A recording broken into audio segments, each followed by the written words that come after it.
Hello friends, હું દર્શના પરમાર મારી ચેનલમાં તમારું હાર્દિક સ્વાગત કરું છું.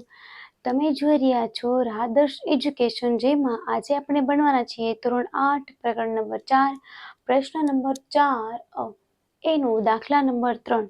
જો તો તમને અહીંયા સરસ મજાનો પાઈ ચાર્ટ દર્શાવેલો છે અને કુલ કિંમત તમને એમાં 540 રૂપિયા આપેલી છે. ઓકે ને, ચલો હવે તો કે તમને આમાં થોડા ઘણો પ્રશ્ન એવા છે, એના જ 10 સવાલોના જવાબ આપણે મેળવવાના છે. પહેલો પ્રશ્ન જોતા પહેલા તમે આ પાઈ ચાર્ટને સમજી લો. એમાં જો 30% બેગની કિંમત, 40% નોટબુક, 15% કંપાસ બોક્સ, સ્કેચ પેન, 5% અને 10% વોટર બેગ છે. ઓકે ને, ચલો હવે તો કે કુલ કિંમત આપી છે કેટલી ભાઈ? 540 રૂપિયા છે. તો કે અહીંયા આપણને પર્સન્ટેજમાં આપેલું છે. ઓકે, હવે જોઈએ બેગની કિંમત કેટલી થાય. ઓકે, ચલો તો પહેલો પ્રશ્ન છે એના માટે કુલ કેટલા આપ્યા છે? રૂપિયા 540. તો ચલો હું એમ લખું કે 100% કુલ રૂપિયા કેટલા છે? 540 રૂપિયા થાય. તો તમારે કેટલા ટકાના ગોતવાના છે? 30% માટે. 30% એ કેટલા થાય?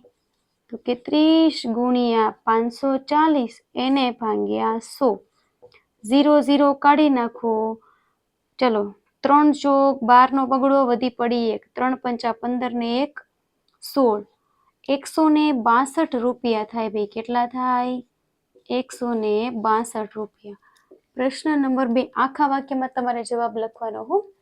પછી જો વોટર બેગની કિંમત કેટલી થાય? બસ સેમ આનો આ જ દાખલો કરવાનો થાય એમાં.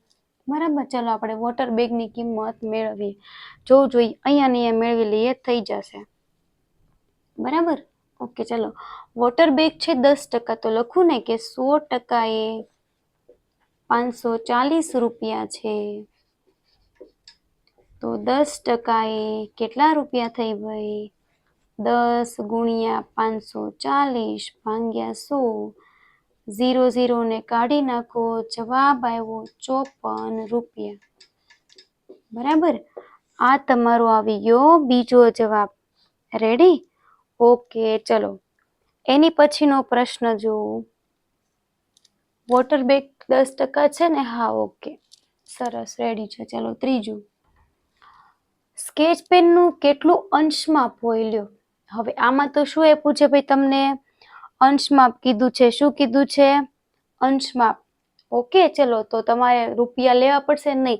હવે કુલ કેટલા લેશો તમે? 360 લેશો. કેમ? તો કે ખૂણો કેટલા હોય કુલ વર્તુળમાં? 360 હોય. જો રૂપિયા કીધું છે તો આપણને કુલ 540 રૂપિયા છે, તો કુલ આપણે 540 લીધા. તો હવે આપણને કીધું છે કે ડિગ્રી માપ એનું કેટલું, એટલે કે અંશ એના જે સેલ્સિયસ માપ જે છે એ કેટલું છે? જો અંશ માપ. બરાબર, એટલા માટે 100% એ કુલ કેટલું હોય? 360 હોય. તો મારે તિરાશામાં આવી કરવી પડશે કે 100% એ 360 અંશ. તો સ્કેચ માપના કેટલા છે? 5%. તો 5% એ કેટલું?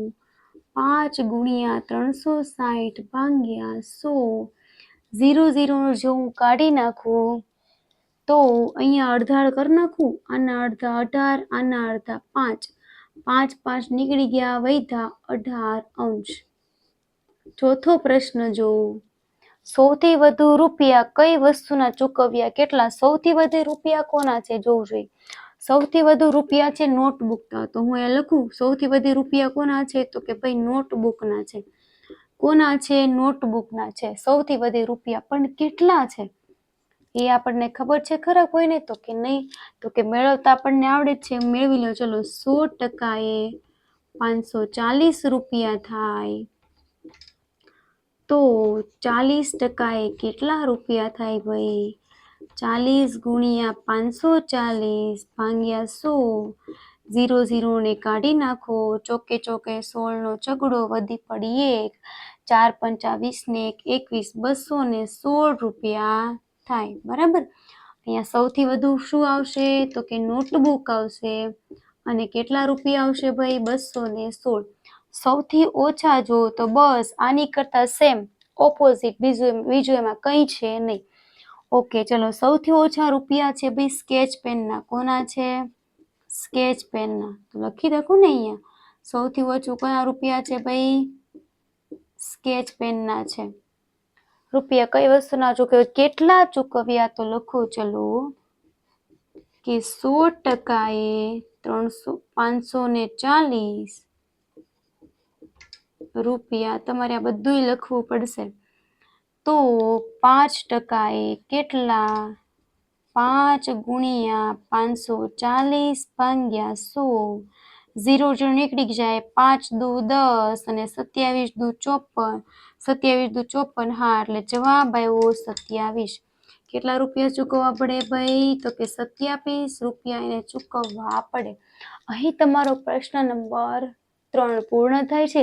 જો તમને આ વિડીયો પસંદ આવ્યો હોય તો પ્લીઝ લાઇક, શેર અને સબસ્ક્રાઈબ કરવાનું ભૂલતા નહીં મિત્રો. Thank you so much.